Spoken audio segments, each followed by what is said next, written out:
Michelle Obama, Rob Reiner bombshell. We're supposed to be seeing them that night. Were the Reiners in bed when they were slaughtered? And hotel horror.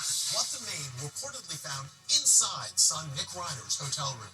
The shower full of blood, blood stains on the bed sheets. A photo of Reiner's son, homeless, living on the streets, and Trump backlash. Well, I wasn't a fan of his at all. He was a deranged person. Does the president regret what he said about Rob Reiner's murder? Everybody but the President of the United States seems to have that humanity. Then, on the trail of the Brown University shooter, will the way the suspect walks give him away? They're the type of things that someone who actually knows this person might recognize. The atmosphere is tense here. 6 local private schools have closed or switched to remote learning. And Christmas acid attack. She was leaving her church when a stranger walked up behind her and doused her with acid. He held it over her head and shook it to make sure he got every last drop out. Plus, did you know you're wearing your hood all wrong? Not meant to be stylish. It's meant to be functional. The cold weather trick everyone's talking about. Wow, it is so warm. And Sydney Sweeney, Vision in White. Now, Inside Edition with Eva Pilgrim. Hello and thanks for joining us. Michelle Obama drops a bombshell on late night TV. The former First Lady is revealing that she and her husband, former President Barack Obama, were supposed to be visiting Rob Reiner and his wife on the same day they were slaughtered. Their troubled son is now under arrest, being held without bond. Jim Murray begins our coverage. A startling revelation from Michelle Obama. She and the former president were supposed to be with Rob Reiner and his wife on the day they were murdered. Oh, my God. The former First Lady revealed the stunning details on last night's Jimmy Kimmel. We've known them for many, many years, and we were supposed to be seeing them that night, last night. And we got the news. She didn't say whether they had planned to meet at the Reiners' Brentwood estate, the site of the murders, or elsewhere.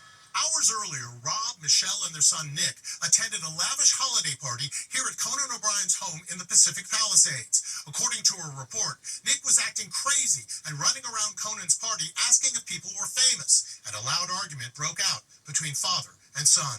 Nick Reiner reportedly was upset with actor Bill Hader at the party when he tried to get his attention, only to be told Hader was in the middle of a private conversation. New grisly details are coming to light about what followed. According to a report, Rob and Michelle Reiner were found in bed with their throats cut. After the murders, Nick is said to have fled here to the Pierside Hotel in Santa Monica, checking in at 4 a.m. Sunday, where he stayed for several hours. According to a report, after he left, workers found a horrifying scene inside Nick Reiner's hotel room, including the hotel shower being full of blood, and over in the sleeping area, blood stains on the bed. Nick Reiner had apparently also covered the hotel windows with bed sheets. Police finally caught up to Nick Reiner at 9:15 p.m. in downtown L.A., where they arrested him. Today, the Los Angeles County District's Attorney's Office has formally filed charges against Mr. Reiner for the murder of his parents. This case is heartbreaking and deeply personal, not only for the Reiner family and their loved ones, but for our entire city. We're also learning more about the Reiner's troubled son, who had been homeless and in and out of rehab at least 18 times by age 22. He posted this photo of himself on his Facebook page and has spoken openly about his struggles with addiction. I got totally spun out on uppers. I think it was coke and something else, and I was up for days on end, and I started punching out different things in my guest house. Like what? I think I started with the TV, and then I went over to the lamp, and then everything in the guest house got wrecked. At the time of the murders, he was still living in his parents' guest house. Now there's news that heavyweight criminal attorney Alan Jackson, who represented Karen Reed, is representing Nick Reiner, who remains in custody without bail and on suicide watch. You spoken to him? How is he? Meantime, the chorus of those criticizing President Trump for posting an angry rant that Reiner was bad for the country just hours after his murder is growing. Even the most loyal Trump supporters are calling for him to delete his post. With President Trump doubling down on his stunning criticism of slain director Rob Reiner. No, I was not a fan of Rob Reiner at all, in any way, shape, or form. I thought it was very bad for our country. Even big names who are solidly in Trump's corner are slamming his reaction to the murder of the Hollywood icon and his wife. That just crosses every line of just basic human decency. Actor and outspoken conservative James Woods was friends with the famously liberal Reiner for decades. When people say horrible things about Rob right now, I find it quite frankly infuriating and distasteful. Did I agree with his politics? I did not. Did I love him as a friend? I most certainly did. On the 5, Fox News personality Greg Gutfeld said he would have handled it differently. If it were me, I'd go like, but I'm sorry he's dead. But he can't let that go. We don't have to like it. I just look at the deeds, but I get why you're upset. It's wrong. I don't disagree with you, but it's wrong, and we should be able to call out right and wrong. Fellow Fox host Laura Ingraham did not mention President Trump, but she praised Reiner. She played a clip of Reiner from her show in 2018. Rob Reiner is someone who actually should be lauded because he's someone who doesn't agree with probably a lot of what I think. That's fine. But he actually comes in for a conversation. Everybody but the President of the United States seems to have that humanity and seems to be aching for the Reiners. President Trump will deliver a live primetime address to the nation Wednesday night, speaking about the accomplishments he's made over the past year. The manhunt intensifies for the gunman who opened fire at Brown University, killing 2 students. The shooter is considered armed and dangerous, further growing fear on campus and the surrounding city. Ann Mercogliano has the very latest. Fear is gripping the city of Providence, Rhode Island, as the Brown University gunman remains on the loose. The atmosphere is tense here. 6 local private schools have closed or switched to remote learning. 4 local colleges have joined Brown University in canceling classes, and security has been stepped up at public schools around the city. We spoke with Mayor Brett Smiley. I understand there's still a lot of fear and anxiety, but we have a tremendous amount of police presence in the city to just reassure people and give them some confidence so that they can go forward with their lives. The FBI released a sequence of new videos showing the suspect's route through the area around the Brown campus. In one, he's even running. This digitally enhanced image shows a man standing about 5 feet 8 inches tall. He has a stocky build. He's wearing a black medical mask, a black woolen hat, and a coat which appears to be black and olive green. New surveillance videos are yielding yet more clues. Look, he has a distinctive way of walking. Check out the way he moves as he crosses the street. There's an old term that's referred to as being slew-footed, which means that your feet, kind of the toes of your feet, aim outwards, right? You roll in on the arch of the foot. They're the type of things that someone who actually knows this person might recognize. In this video, he stops, turns, and ambles back to the corner with his hands clasped behind his back. That's very distinctive. I mean, how many people on a daily basis do you notice they're walking around with their hands behind their back? That's just kind of odd as well. He's interested in this sign. So where was he caught on surveillance camera? He's outside the headquarters of the Rhode Island Historical Society. It's just 2 blocks from the scene of the shooting. The FBI has put out this wanted poster with a $50,000 reward, but FBI Director Kash Patel is under fire for hyping the arrest of a man who had to be released just hours later. I'm sorry, but Keystone Cops comes to mind when you look at what happened at Brown University over the past 36 hours. And we're hearing more stories of heroism from the shooting on Australia's Bondi Beach. New video shows a couple about to celebrate their 35th wedding anniversary trying to stop the father and son suspects after they saw an ISIS flag on their windshield. But as Stephen Fabian reports, that heroic act turned out to be their last moments alive. This fearless husband and wife made an heroic effort to stop the carnage before it began. Boris and Sophia Gurman, a retired couple in their 60s, spotted the gunman when they parked at Bondi Beach to carry out their murder spree. How did they know the 2 men had evil intentions? They saw an ISIS flag draped across the car windshield. Boris can be seen in dashcam video from a passing motorist in hand-to-hand combat with one terrorist. Grabbing his gun, you can see Sophia Gurman rushing to help. The Gurmans managed to yank the gun away from the terrorist, but he grabbed another and shot them both dead. They were the first victims of the Bondi Beach massacre. While nothing can lessen the pain of this loss, we feel immense pride in their courage and humanity, the Gurman family says in a statement. We're also hearing today from Reuven Morrison's family. He bravely confronted the father and son terrorists, throwing a brick at them.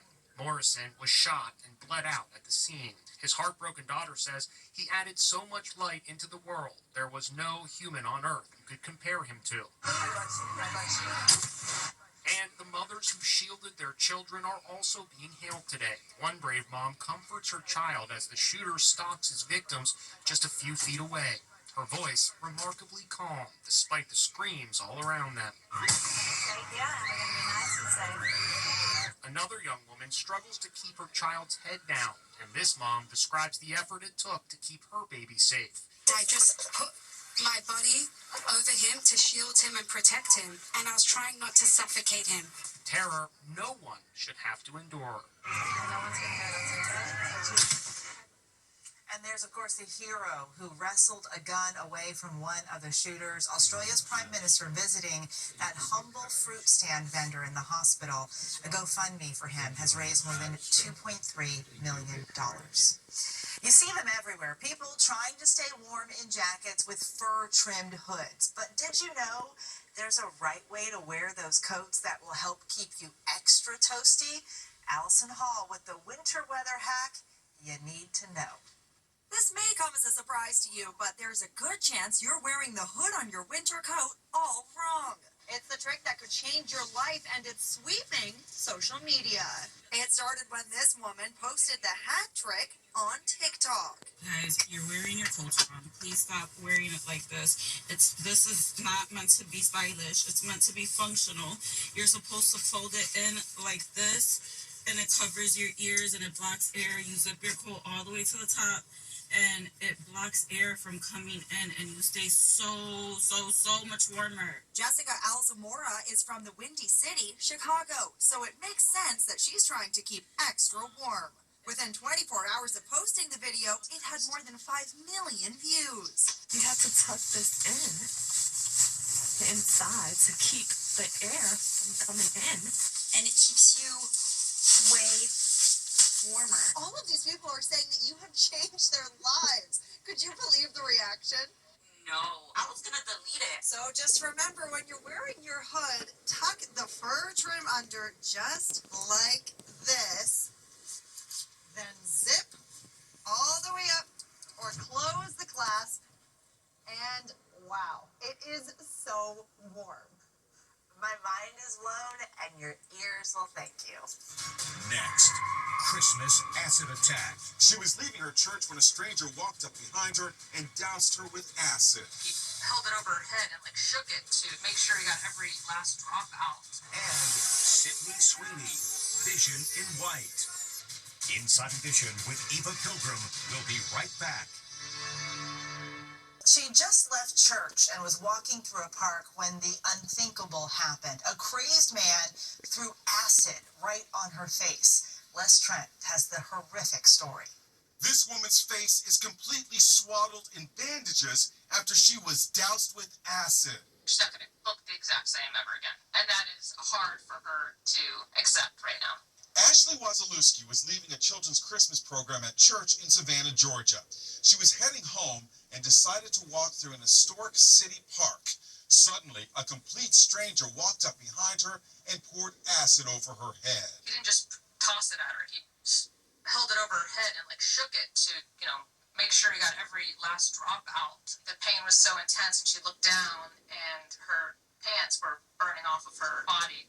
Ashley's best friend Connor Milam and son Wesley have been by her side since the attack. One of the bystanders called me while they were tending to her, and I heard her screaming and crying in the background. It is absolutely gut-wrenching to hear your mother go through something like that. It's surreal. It shouldn't be happening, and it shouldn't happen to her, for sure. It happened in Savannah's famous Forsyth Park, which has been featured in films including 1962's Cape Fear and Midnight in the Garden of Good and Evil. It's one of the busiest parks, so to think that it would happen in Forsyth is a little mind-blowing. The 46-year-old mom of 2 sons was transported to a trauma center with burns over 50% of her body. the majority of the burns are, in fact, third-degree burns, and the ones that she sustained on her scalp are really bad. Ashley may never be able to grow hair on her head again.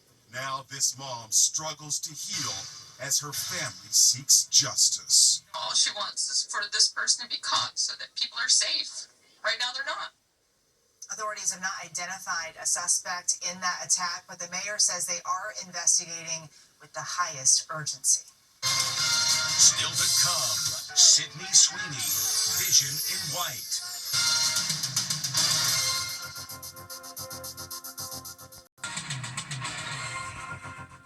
Sydney Sweeney is giving old Hollywood vibes on the red carpet. A vision in white. Sydney Sweeney once again turning heads. This time she's wearing a gorgeous dress at the LA premiere of her new movie, The Housemaid.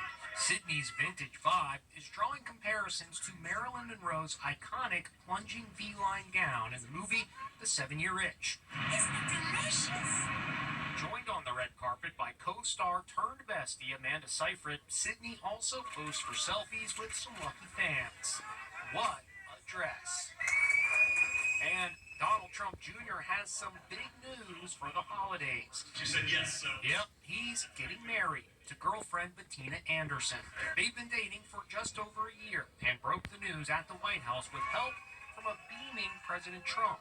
39-year-old Bettina, who danced with Don Jr. at a lavish Indian wedding last month, says she's thrilled to join the first family. I get to marry the love of my life, and I feel just like the luckiest girl in the world. So thank you. I think you're A White House wedding?